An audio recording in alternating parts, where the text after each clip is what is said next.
The message sat on Veltar's desk for 3 days before he bothered to read it. When he finally opened the small data crystal, he almost deleted it without thinking. Just another boring human communication. They always sent too many messages about things that didn't matter. The Human Federation respectfully withdraws from active participation in Galactic Council affairs. We thank the Council for the opportunity to serve. We wish all member species prosperity and peace. That was it. 15 words. No explanation. No complaints. No angry speeches about unfair treatment. Veltar's 4 eyes blinked slowly as he read it again. His thick, scaled fingers drummed against the metal desk. Something felt wrong, but he couldn't figure out what. He called his assistant. When did this arrive? 3 days ago, sir, from Ambassador Tejo. Veltar had met Tejo many times. The human was always polite, always calm, even when other council members shouted at him. Even when they voted against every human proposal. Even when they ignored human warnings about trade route problems or brewing conflicts between species. Get me a meeting with the other council leaders, Veltar said. Something strange is happening. But when the council met that afternoon, most members seemed happy about the news. Korthmel, the spider-like arachnoid representative, clicked his mandibles in what passed for laughter among his kind. Finally, Korthmel said, no more boring human speeches about cooperation and mutual understanding. No more delays while they ask endless questions about everything. Zektar, whose people looked like giant blue crystals, chimed in agreement. Humans always made things complicated. Now we can make decisions faster. Only Quintal, the aquatic species representative, seemed worried. Her gills fluttered nervously as she spoke through her water-filled speaking tube. Humans mediated many disputes.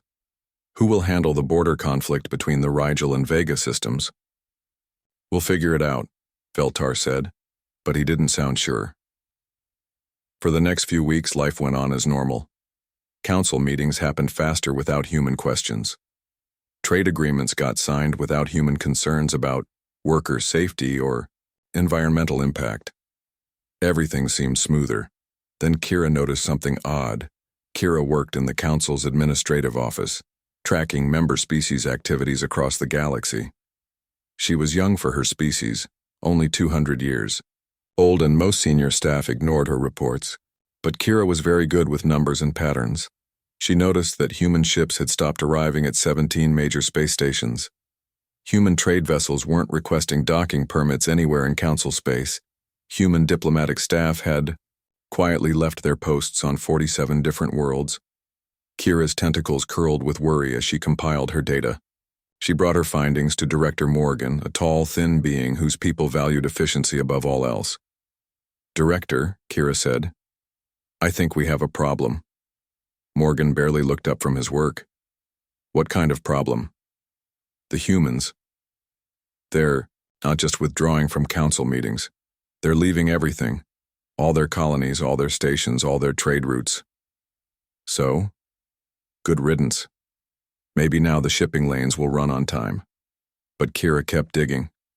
She found that human. Colonies throughout the galaxy were simply empty. Not destroyed. Not evacuated in panic. Just empty. Like everyone had packed up and left during the night. The buildings were still there. The power still worked. The computers still ran. But every single human was gone. She tried to access human data networks to understand what happened. Every system politely told her access denied and wished her a pleasant day. Even systems that used to be open to all council members were now locked tight. On the edge of the galaxy, at a small trading post called Haven Station, the last human representative was packing his office. His name was Jun Su, and he had run the station's operations for 8 years. He was well liked by all the alien traders who stopped there. Captain Velkrin, a regular visitor to the station, found Jun Su sealing boxes in his office. Where are you going? Velkrin asked. His people were warriors, but he had always respected the quiet human who kept the station running so well. Jun Su smiled sadly. Home. But this is your home. You've been here for years. No, Jun Su said. This was my job. Home is somewhere else. Why are you leaving? Did someone threaten you? Are you angry about something? Junsu stopped packing and looked at Velkrin. We're not angry. We're just done. Done with what? Done trying to help people who don't want our help. Done explaining things to people who don't want to listen. Done fixing problems for people who blame us when their solutions don't work. Velkrin felt confused. But humans love helping others, everyone knows that. We do love helping, Junsu said. But help only works when people want it, when they respect it, when they understand that cooperation means listening to each other, not just taking what you need and ignoring the rest. The council needs you. Who will run the stations? Who will manage the trade routes? Junsu picked up his last box. You will, all of you, together. You're smart species. You'll figure it out. But what if we can't? Junsu paused at the door. Then you'll learn. Learning is good for everyone. That was the last anyone saw of him. Back on Nexus Prime, Veltar was starting to understand that something big was happening. Kira's reports piled up on his desk.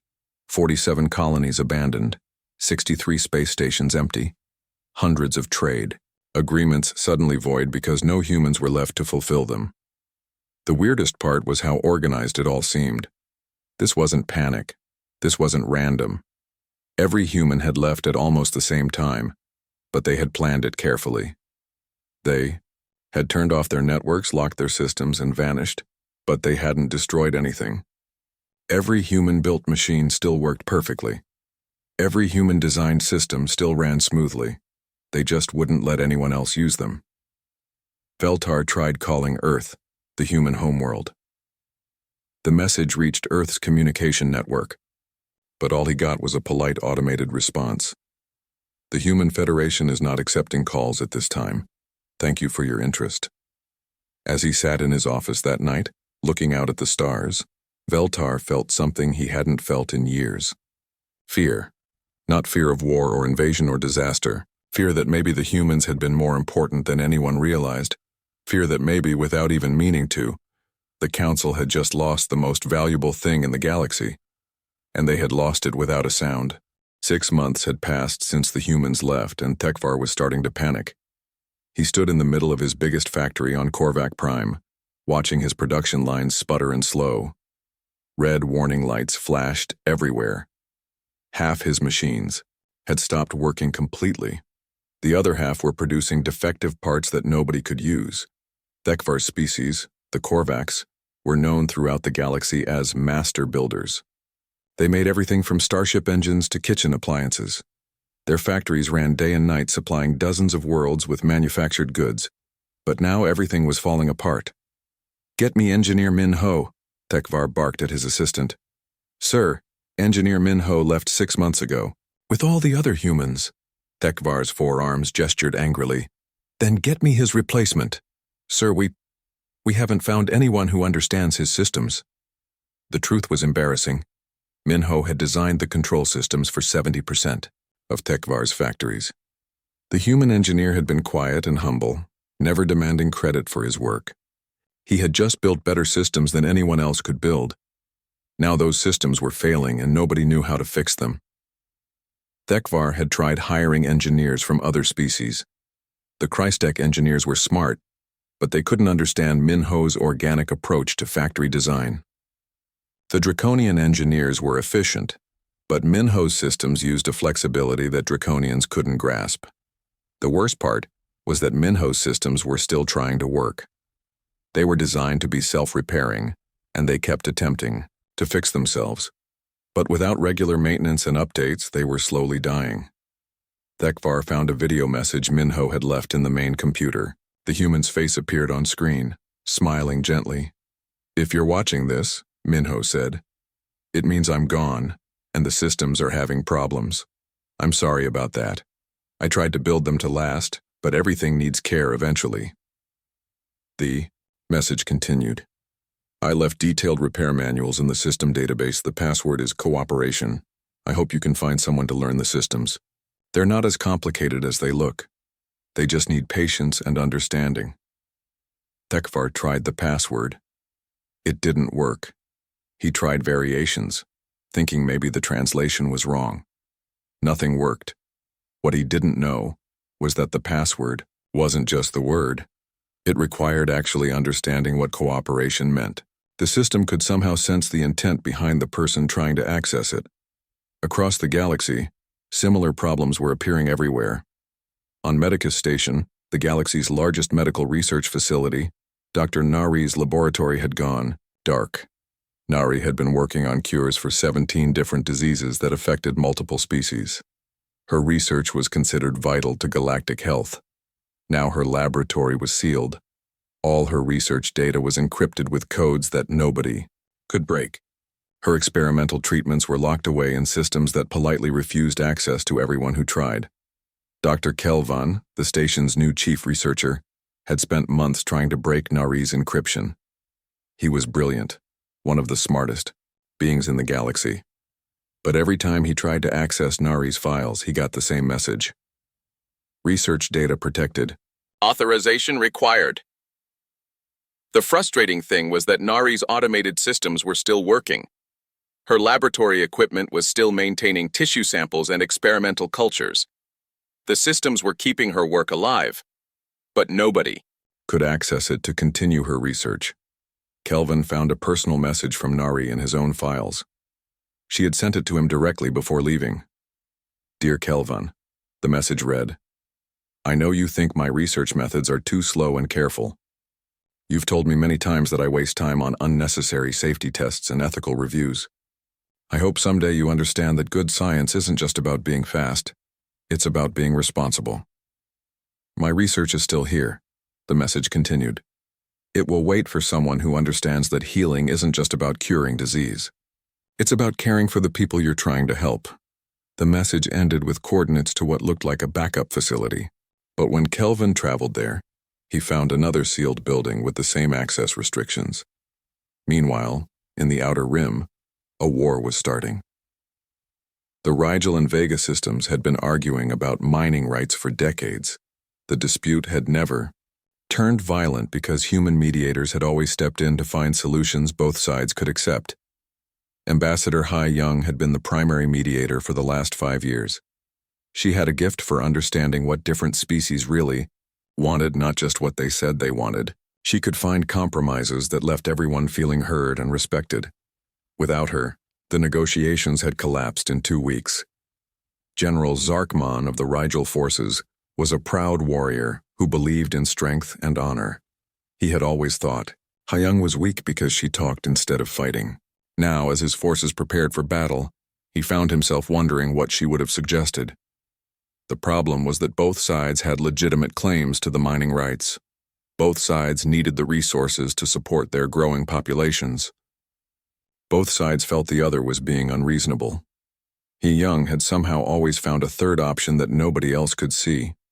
General Morkan of the Vega fleet was equally frustrated. His intelligence reports showed that Rigel forces outnumbered his 3-1. Without a negotiated settlement, his people would be slaughtered.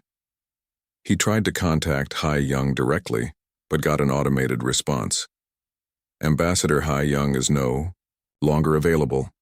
Please contact your local council representative. The local council representative was a draconian named Sektar, who believed all conflicts should be solved through strength. His solution was simple. Whoever won the war would get the mining rights. This was not helpful. Back on Nexus Prime, Veltar was getting reports from across the galaxy. None of them were good. The Kepler sector trade routes were experiencing delays because human logistics coordinators were gone. What used to be smooth, efficient shipping was now a chaos of missed schedules and lost cargo. The Beta Quadrant communication network was developing glitches because human technicians had maintained the relay stations. Messages were taking weeks to reach their destinations instead of days. 3 different species were reporting food shortages because their agricultural worlds had relied on human-designed pollination systems. Without human specialists to maintain them, crop yields were dropping rapidly. Veltar called an emergency council session. This time, even the species who had celebrated humanity's departure looked worried. We need to contact Earth, Veltar announced. We need to bring the humans back. Korthmel clicked his mandibles nervously. What if they don't want to come back? They have to want to come back, Sektar chimed. They need us as much as we need them. But Quintal, the aquatic representative, looked doubtful. Do they? What do we offer humans that they can't get elsewhere? The council chamber fell silent. Nobody had a good answer. They had always assumed humans needed the council for protection, for trade opportunities, for access to advanced technology. But now that they thought about it, humans had been the ones providing most of those things to everyone else. Veltar tried calling Earth again. This time he got a different message. Thank you for your interest in reconnecting with humanity. Please submit your proposal through proper diplomatic channels. Processing time is currently 18 to 24 months. 24 months. The humans were making them wait 2 years just to submit a proposal. As Veltar ended the call, he realized something that made his blood run cold. The humans weren't hiding from the galaxy. They weren't afraid or angry. They were just done dealing with people who had never valued them. And from the state of the galaxy after only 6 months, it was becoming very clear that the humans had been far more important than anyone had ever imagined. The question now was whether the council could survive long enough to figure out how to win them back. The first shots of the Kepler War were fired on a Tuesday. General Zarkman had waited as long as he could. His people needed the mineral resources that both the Rigel and Vega systems claimed. Without those minerals, Rigel's industrial colonies would start shutting down within the year. General Morkan had no choice but to defend his territory. The Vega system had been mining those asteroids for 3 generations. They couldn't just give up their livelihood because someone stronger wanted to take it. The battle lasted 6 hours. When it was over, 200,000 beings were dead, and the asteroid field they had been fighting over was destroyed by weapons fire. On Nexus Prime, Council Prime Yelnatho watched the casualty reports with growing horror. His species had led the Galactic Council for over 1,000 years. They prided themselves on maintaining peace and order throughout known space. But this war should never have happened. Yelnatho pulled up the files from the Rigel-Vega dispute. For 5 years, Ambassador Haya Young had managed to keep both sides talking. Her reports showed careful analysis of both cultures, detailed proposals that respected each side's needs, and creative solutions that nobody else had thought of. Her final report, filed just before the human withdrawal, was devastating in its accuracy. Without consistent mediation, Haya Young had written, this dispute will escalate to violence within 6 to 8 months. Both sides have legitimate grievances and genuine needs. Both sides also have cultural pride that prevents them from accepting solutions that feel like surrender. Recommendation: establish joint mining operation with shared profits and rotating administrative control. This preserves both sides' dignity while meeting both sides' economic needs. The recommendation had been ignored. The council had been too busy celebrating humanity's departure to read human reports carefully. Now Yelnatho stared at casualty lists that could have been prevented with one simple compromise. But the Kepler War was just the beginning. On agricultural, World Demeter 7, the crops were dying. Administrator Sojin had designed the pollination systems that kept Demeter 7 productive. The world fed 17 billion beings across multiple star systems. Sojin's carefully balanced ecosystem used native insects, imported pollinators, and mechanical assistance to ensure that every crop got exactly what it needed to thrive. The system had worked perfectly for 12 years. Now, without Sojin's constant adjustments and seasonal modifications, the balance was falling apart. The native insects were dying from diseases that Sojin had prevented through careful population management. The imported pollinators were struggling because their food sources were no longer being maintained. The mechanical systems were breaking down without proper maintenance. Agricultural supervisor Klonvex tried desperately to fix the problems. He had studied farming for 60 years and considered himself an expert. But Sojin's approach was unlike anything he had seen before. She had treated the entire world as one living organism. Every decision she made considered how it would affect the whole system. She had prevented problems before they started instead of just reacting to crises. Klonvex found detailed notes Sojin had left behind, but they were written in a style he couldn't understand. She wrote about plants and insects like they were friends she was taking care of. She talked about listening to the soil and cooperating with natural cycles. To Klonvex, farming was about control. You planted what you wanted, killed what you didn't want, and forced the land to produce what you needed. Sojin's notes suggested something completely different. She wrote about working with nature instead of against it, about finding balance instead of imposing solutions. Klonvex tried to follow her recommendations, but he didn't really believe in them. When he applied her methods half-heartedly, they didn't work. When her biological controls failed, he resorted to chemical solutions that disrupted the delicate balance even more. Within 8 months, Demeter 7's food production had dropped by 60%. 17 worlds were facing famine. Meanwhile, on industrial world Kovac Prime, Tekvar was learning the true scope of his dependence on human engineering. It wasn't just Minho's factory systems that were failing. Every major industrial facility on his world had been improved, redesigned, or completely built by human engineers over the past 30 years. The humans had never demanded credit. They had worked quietly in support roles, making suggestions that were often dismissed until crises forced factory owners to try human solutions. Those solutions had always worked. Now Tekvar was discovering just how many Korvac innovations had actually been human designs.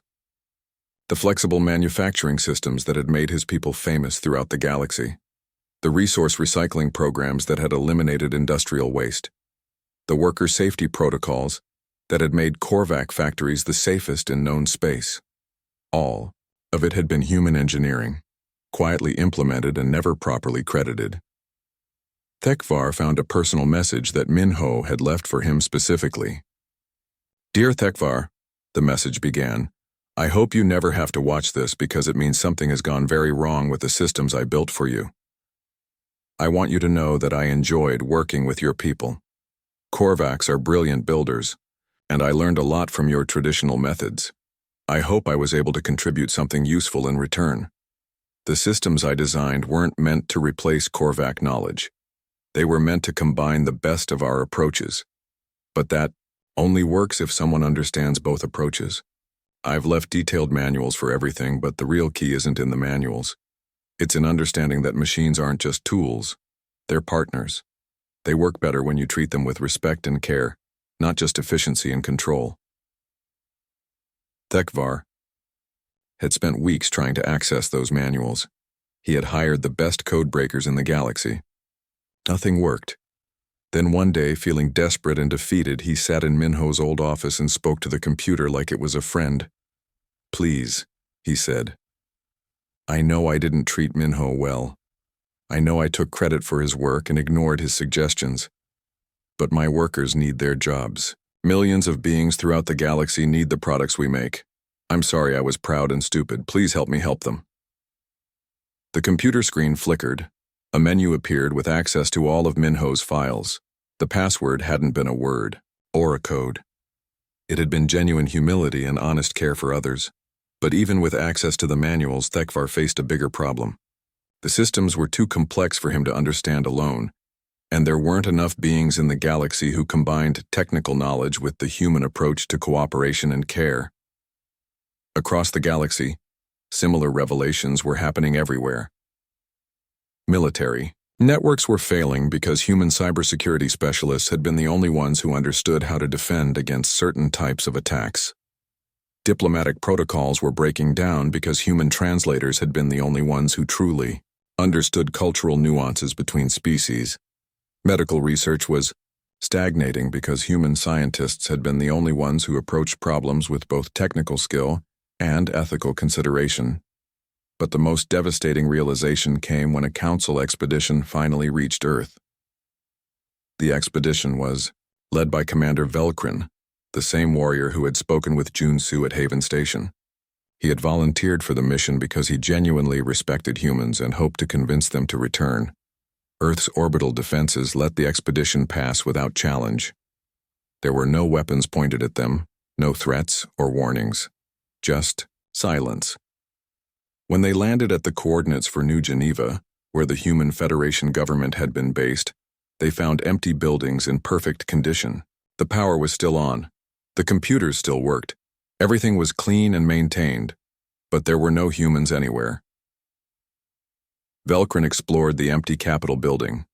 In the Prime Minister's office, he found a single message waiting on the main screen. To whoever finds this message, we have not been destroyed. We have not been conquered. We have simply moved on. We spent 200 years trying to build something better with you. We hope someday you'll be ready to try again. When you are, you'll know how to find us. The message was signed by Chan Wu, the human prime minister who had led the Federation for the past decade. As Velkrin read the message, he realized something that chilled him to his core. The humans hadn't left because they were weak or afraid. They hadn't left because they were angry or hurt. They had left because they had evolved beyond the need for the current galactic order, and they had taken all their knowledge, all their skills, and all their solutions with them. The galaxy was falling apart not because humans had abandoned it, but because humans had been the only thing holding it together. And now it was too late to pretend otherwise. Detective Krilvan was the best tracker in the galaxy. His species, the Vorthak, had evolved as hunters on a world where prey could become invisible. They could follow the tiniest traces, detect the faintest patterns, and find hidden things that others couldn't even imagine. The Council had hired him for the most important case of his career: find humanity.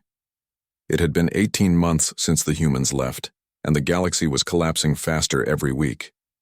The Kepler War had spread to 3 more sectors. Food shortages were affecting 47 worlds. Industrial production had dropped by 30% across all Council space. But every time someone tried to find the humans, they hit dead ends. Krilvan started his investigation on Earth, in the archives that humans had left behind. Unlike their technical systems, the historical records were open for anyone to read. The humans had hidden their future, but they had left their past as a gift. What he found surprised him. For the past 50 years, humans had been quietly establishing colonies outside Council space. Not secret military bases or hidden research facilities. Just small communities of humans who wanted to live differently. Dr. Wu Jin, a human archaeologist, had discovered 17 habitable worlds in unexplored regions. Her reports to the Human Federation had been public, but nobody had paid attention. Everyone had assumed humans were just satisfying their curiosity about old civilizations. Now Krilvan realized that Wu Jin hadn't been studying the past. She had been planning the future. Her archaeological expeditions had been cover stories for colonial surveys. Her research teams had been advanced scouts, identifying resources and establishing infrastructure. Her cultural preservation projects had been the beginning of a new human civilization beyond Council reach. Krilvan traced Wu Jin's expeditions across the galaxy. Each site she had studied was now empty of humans, but showed signs of recent habitation. Buildings designed for long-term use, not temporary research. Agricultural areas planned for permanent settlement, not short-term camps. The humans had been preparing to leave for decades, but Wu Jin's work revealed something even more disturbing. Her reports showed detailed analysis of Council politics, predicting exactly how other species would react to human proposals and warnings. She had written, Council members consistently ignore human input unless it supports conclusions they have already reached. They view human concerns about long-term consequences as unnecessary complications to immediate solutions. Prediction: within 10 years, Council policies will create multiple crisis situations that could be prevented with current human recommendations. Council members will blame humans for these crises while continuing to ignore human solutions. Recommendation: establish autonomous human communities outside Council influence. Maintain minimal diplomatic contact while developing independent infrastructure. Her predictions had been terrifyingly accurate, but Krilvan's most important discovery was a single line buried in her personal notes. When they are ready to listen instead of rule, they will know how to find us. The same phrase that had appeared in the Council's only direct message from humanity. Krilvan followed Wu Jin's trail to the edge of known space, to a region called the Silent Reaches. No species had ever established permanent settlements there. Because the area seemed empty and resource-poor. That was exactly why humans had chosen it. At the coordinates from Wu Jin's final expedition, Krilvan found something that shouldn't have been possible. A space station, clearly human-built, but using technology decades ahead of anything humans had shown to the Council. The station responded to his approach with a simple message. "Welcome, Krilvan. We have been expecting you." He had never given his name or announced his mission.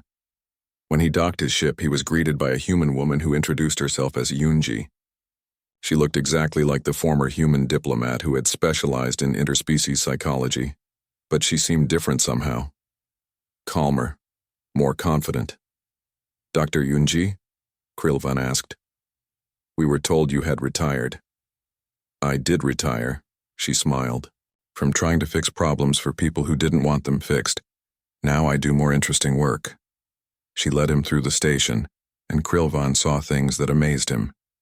Humans working alongside artificial intelligences that seemed truly alive. Gardens that grew in impossible geometric patterns.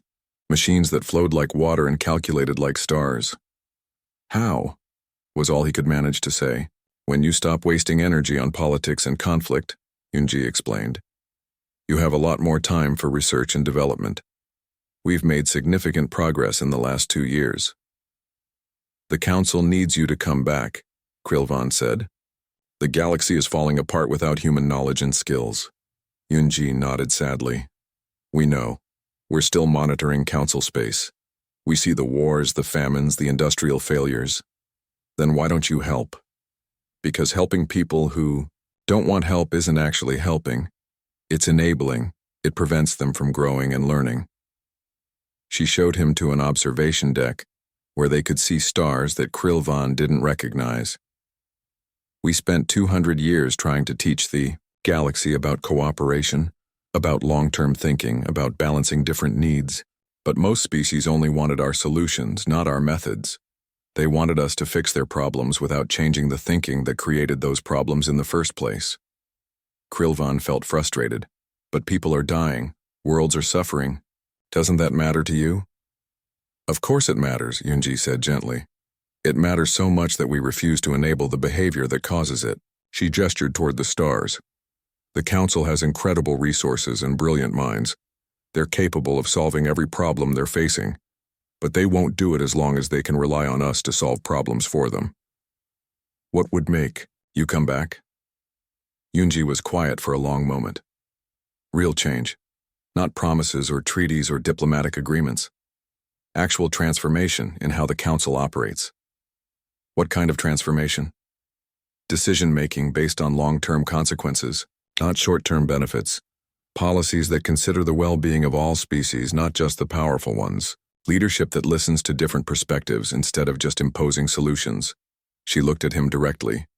"When the Council is ready to be partners instead of rulers, we'll know. And when that happens, we'll be ready to try again."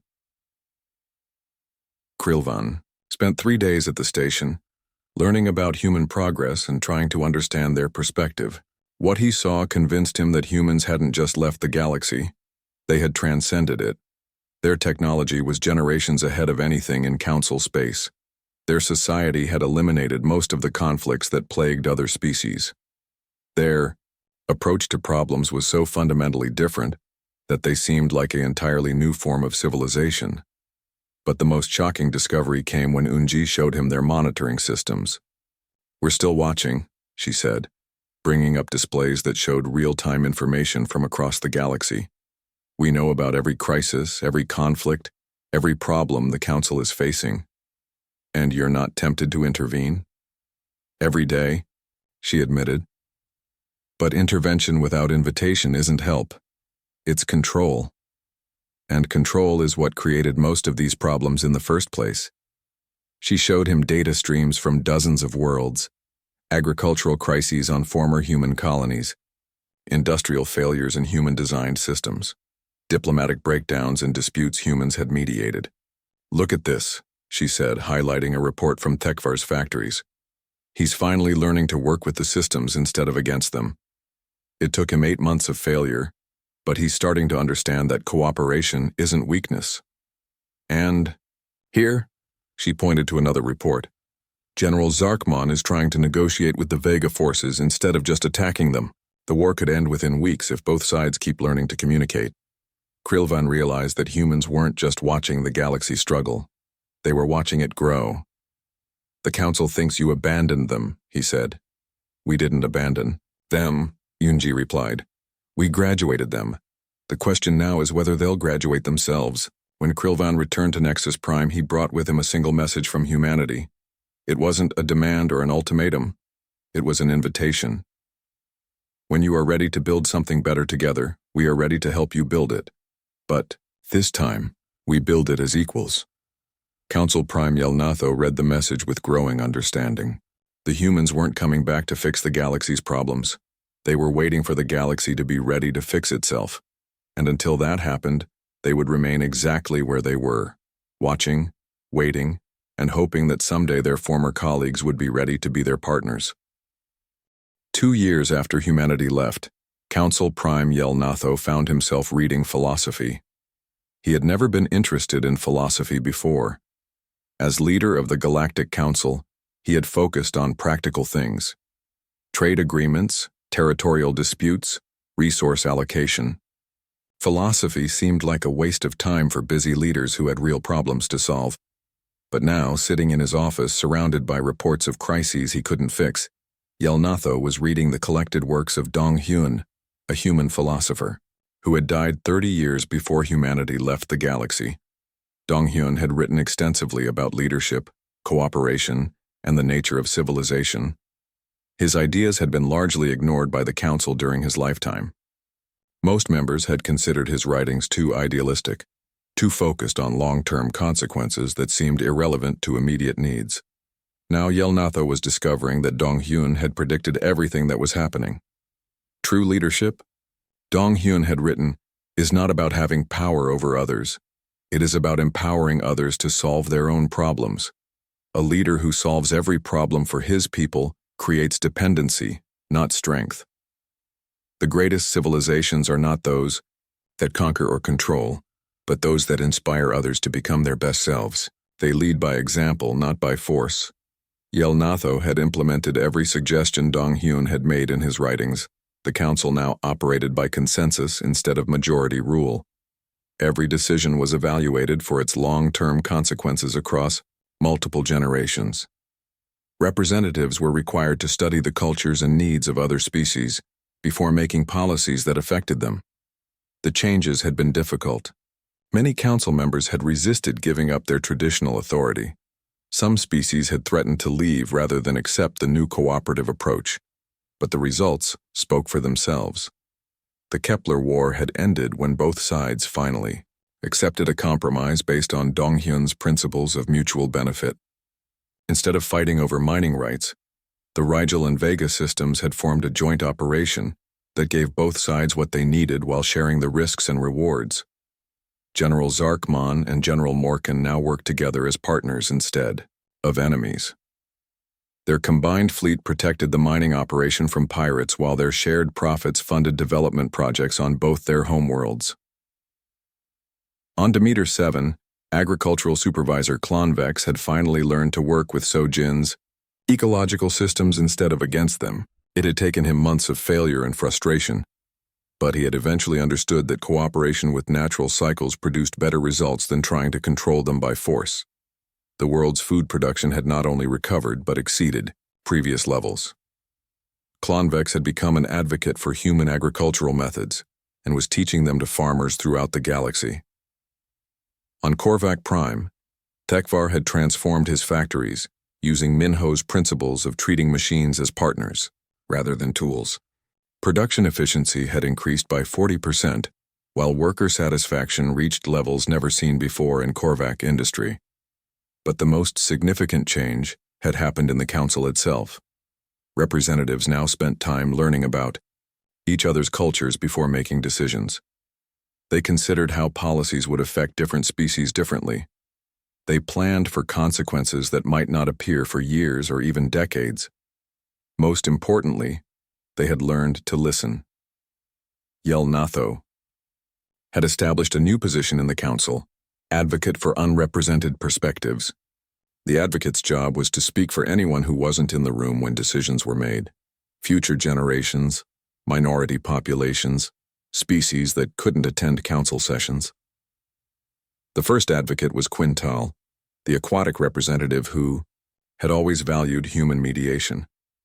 She had studied human diplomatic methods and tried to apply their approach of considering everyone's needs instead of just the loudest voices. The transformation hadn't been easy, and it wasn't complete. But for the first time in galactic history, the Council was actually becoming what it had always claimed to be, a cooperative alliance working for the benefit of all member species. That was when the humans finally made contact. Captain Young-Su's ship appeared at the edge of Council space on a Tuesday morning, exactly 2 years and 6 days after humanity's withdrawal. His vessel was unlike any ship the Council had seen before, smooth and organic-looking, like it had been grown rather than built. Young-Su's first transmission was brief. "This is Captain Young-Su of the Human Federation, requesting permission to approach Nexus Prime for diplomatic discussions." The response from the Council was immediate. "Permission granted. Welcome back." But when Young-Su arrived at Nexus Prime, he wasn't alone. With him came Ambassador Ji-Hoon, a human diplomat, who had never served with the Council before. Ji-Hoon was young by human standards, but he carried himself with the same quiet confidence that Yelnatho had learned to recognize in human leaders. The reunion wasn't emotional or dramatic. Ji-Hoon simply took his seat at the Council table and said, "We understand you've made some changes. We'd like to hear about them." For 3 days, Council members presented the reforms they had implemented. They showed how they had restructured decision-making processes, how they had learned to consider long-term consequences, how they had begun treating cooperation as strength rather than weakness. Ji-Hoon listened without judgment, asking thoughtful questions and offering gentle suggestions. His approach was exactly what Yelnatho had hoped for: partnership instead of authority, guidance instead of control. On the 4th day, Ji-Hoon made his announcement. "The Human Federation is prepared to rejoin the Galactic Council," he said, "but not as we were before." He stood and faced the assembled representatives. "We're not returning to fix your problems for you. You've proven you can solve your own problems when you choose to. We're returning as partners to help build something better than what existed before." The old relationship was based on dependence. Ji-Hoon continued. Humans provided solutions and other species implemented them. That dynamic was unhealthy for everyone. It prevented other species from developing their own capabilities, and it prevented humans from learning from other perspectives. The new relationship will be based on mutual growth. We all have knowledge and skills to share. We all have blind spots that others can help us see. We all have the capacity to become more than we are individually. Veltar, who had been one of the first to notice humanity's withdrawal, spoke up. "What guarantees do we have that you won't leave again?" Ji-Hoon smiled. "None. And that's exactly why this will work." The old relationship failed because everyone assumed it was permanent. Humans thought they would always be needed to solve problems, so they didn't focus on teaching others to solve problems themselves. Other species thought humans would always be available, so they didn't develop their own capabilities. This time, everyone knows that cooperation is a choice that must be renewed every day. That makes everyone more committed to making it work. Over the following months, humans gradually returned to their roles throughout the galaxy. But their approach was completely different. Instead of running systems themselves, they taught others how to run them. Instead of solving conflicts directly, they showed others how to find solutions together. Instead of providing answers, they helped others ask better questions. Yunji returned to her work in interspecies psychology, but now she focused on training diplomats from other species in her methods. Her students included beings who had once dismissed human approaches as too soft or too slow. Minho came back to industrial engineering, but he spent most of his time teaching factory managers how to design systems that worked with natural principles, instead of against them. His workshops were attended by engineers from dozens of species who wanted to learn the human approach to sustainable technology. Wu Jin returned to archaeological work, but she expanded her mission to include preserving the history of all species, not just humans. Her expeditions became collaborative efforts where different species shared their expertise and learned from each other. The galaxy that emerged from this new partnership was stronger than what had existed before. Each species maintained its unique strengths while learning from others. Problems were solved more creatively because multiple perspectives were considered. Conflicts were resolved more peacefully because everyone had learned the value of cooperation. But perhaps the most important change was in how success was measured. The old galaxy had measured success by how much each species could take for itself. The new galaxy measured success by how much everyone could achieve together. Yelnatho, now approaching the end of his term as Council Prime, often reflected on the lessons of humanity's departure. In his final address to the Council, he spoke about what he had learned. "We thought humans needed us," he said. "We thought they depended on our protection, our trade networks, our advanced civilizations. We were wrong. We needed them, not because they were stronger or smarter, but because they understood something we had forgotten, that true strength comes from lifting others up, not from being lifted up by others. They didn't abandon us out of anger or frustration. They left because we weren't ready to be the partners they needed us to be. Their greatest gift to us wasn't their technology or their solutions.